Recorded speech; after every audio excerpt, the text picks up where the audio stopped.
Hi അസ്സലാമലൈക്കും. എൻ്റെ പുതിയ വീഡിയോയിലേക്ക് സ്വാഗതം. ഇന്നുണ്ടാക്കാൻ പോകുന്നത് പത്തിരിയുടെ കൂടെയും പൊറോട്ടയുടെ കൂടെയും ഒക്കെ കഴിക്കാൻ പറ്റിയ നല്ല ടേസ്റ്റി ആയിട്ടുള്ള ബീഫ് വരട്ടിയതാണ്. ഈ കറി എൻ്റേതായ രീതിയിൽ ഞാൻ തയ്യാറാക്കി എടുക്കുന്നതാണ്. ഈ വീഡിയോ കണ്ടതിന് ശേഷം നിങ്ങൾക്ക് ഇഷ്ടപ്പെടുകയാണെങ്കിൽ നിങ്ങളൊന്ന് ചെയ്ത് നോക്കുക. 1 കിലോ ബീഫാണ് എടുത്തിട്ടുള്ളത്. ഇത് നന്നായി കഴുകി ഡ്രെയിൻ ചെയ്ത് വെക്കുക. ബീഫ് നമുക്ക് ആദ്യം ഒന്ന് വേവിച്ചെടുക്കേണ്ടതുണ്ട്. അതിനായി ഞാൻ കുക്കറാണ് എടുത്തിട്ടുള്ളത്. കഴുകി വെച്ച ബീഫ് കുക്കറിലേക്ക് ഇട്ട് കൊടുക്കുക. ഇതിൻ്റെ കൂടെ തന്നെ ഉള്ളിയും തക്കാളിയും ഒക്കെ ഇട്ട് വേവിച്ചെടുക്കണം. ഇതിലേക്ക് 3 സവാള വേണം. 3 സവാള മീഡിയം സൈസ് സവാളയാണ് എടുത്തിട്ടുള്ളത്.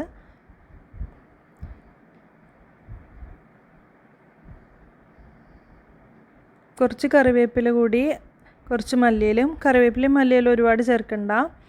അതുപോലെ ഒരു വലിയ തക്കാളി,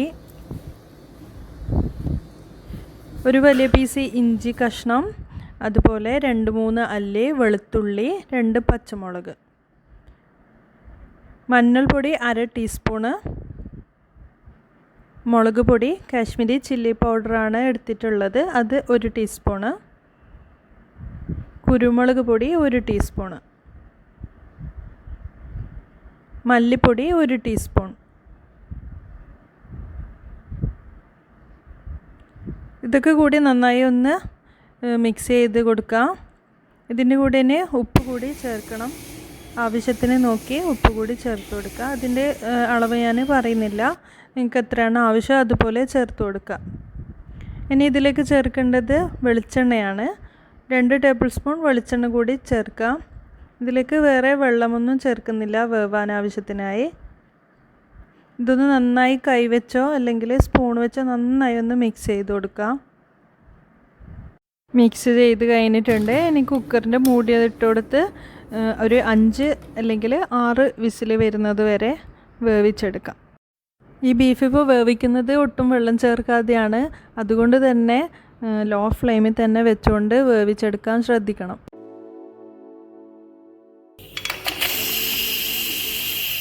5 വിസിലിന് ശേഷം ഞാൻ ഓഫാക്കി വെച്ചിട്ടുണ്ട്. ഇതൊന്ന് ബാക്കിയുള്ള പ്രഷർ കൂടി ഒന്ന് കളഞ്ഞ് ഒന്ന് തുറന്ന് നോക്കാം.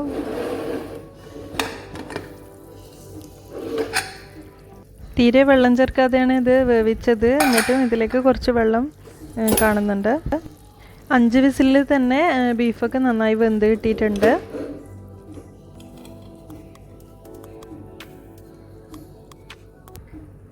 നല്ല സോഫ്റ്റ് ആയിട്ടുണ്ട്.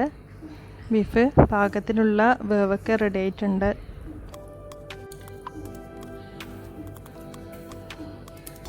ഇതൊന്ന് മാറ്റി വെക്കുക. ഇനി ഇതിനെ നമുക്കൊന്ന് വരട്ടിയെടുക്കണം. അതിന് വേണ്ടി വേറൊരു പാത്രം അടുപ്പിൽ വെച്ച് ചൂടാക്കിയെടുക്കാം.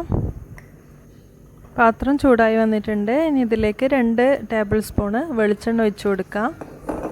വെളിച്ചെണ്ണ നന്നായി ചൂടായി തുടങ്ങുമ്പോൾ 1/2 ടേബിൾ സ്പൂണ് പെരിഞ്ജീരകം, വലിയ ജീരകം കൂടി ഇട്ട്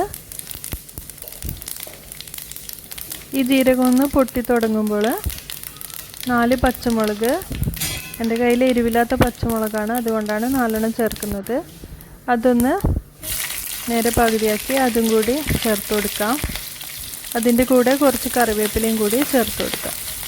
ഇതൊന്ന് മൂത്ത് വരുന്ന സമയത്ത് നമുക്ക് വേവിച്ച് മാറ്റി വെച്ച ബീഫ് കൂടി ഇതിലേക്ക് ആ ഗ്രേവിയോട് കൂടി തന്നെ ചേർത്ത് കൊടുക്കാം.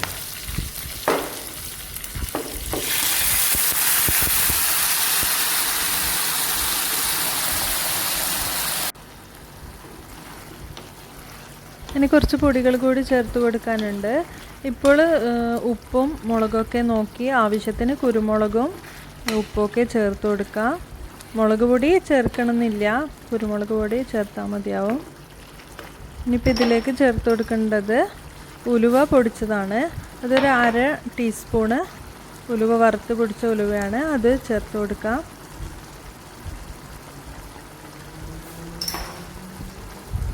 അര ടീസ്പൂണ് ഗരം മസാലയും കൂടി, ഒരുപാട് ചേർക്കേണ്ടതില്ല, 1/2 ടീസ്പൂൺ മതിയാവും. നന്നായി ഒന്ന് എല്ലാം കൂടി ഒന്ന് മിക്സ് ചെയ്ത് ഈ ഒന്ന് ഗ്രേവി ഒന്ന് വറ്റി വരുന്നത് വരെ മിക്സ് ചെയ്തെടുക്കാം. ഗ്രേവി ഒരുപാട് വറ്റിപ്പോവാതെ കുറച്ചൊരു തിക്കായി കിട്ടുന്നത് വരെ ഒന്ന് കുറുക്കിയെടുത്താൽ മതിയാവും. ഇതൊന്ന് തിക്കാവുന്നത് വരെ നമുക്കൊന്ന് ഇളക്കിക്കൊണ്ടേ ഇരിക്കാം. പെട്ടെന്ന് അടിയിൽ പിടിച്ചു പോകാൻ സാധ്യതയുണ്ട്, അതുകൊണ്ട് ഇളക്കിക്കൊണ്ടേ ഇരിക്കാം. പെട്ടെന്ന് റെഡിയാവും. അതുവരെ ഒന്ന് ഇളക്കി കൊടുക്കാം.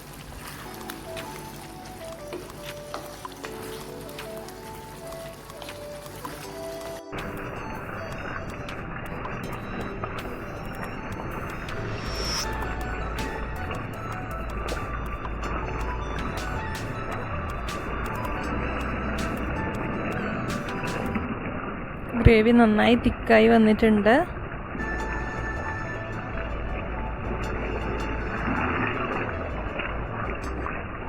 ബീഫ് വരട്ടിയത് റെഡി ആയിട്ടുണ്ട്. നല്ല സ്മെല്ലൊക്കെ വരാൻ തുടങ്ങിയിട്ടുണ്ട്. ഈ ഒരു തിക്നെസ്സോട് കൂടി തന്നെ നമുക്ക് ഫ്ലെയിം ഓഫാക്കാം. നല്ല ചൂടോട് കൂടി തന്നെ സെർവിങ് ബൗളിലേക്ക് സെർവ് ചെയ്യാം.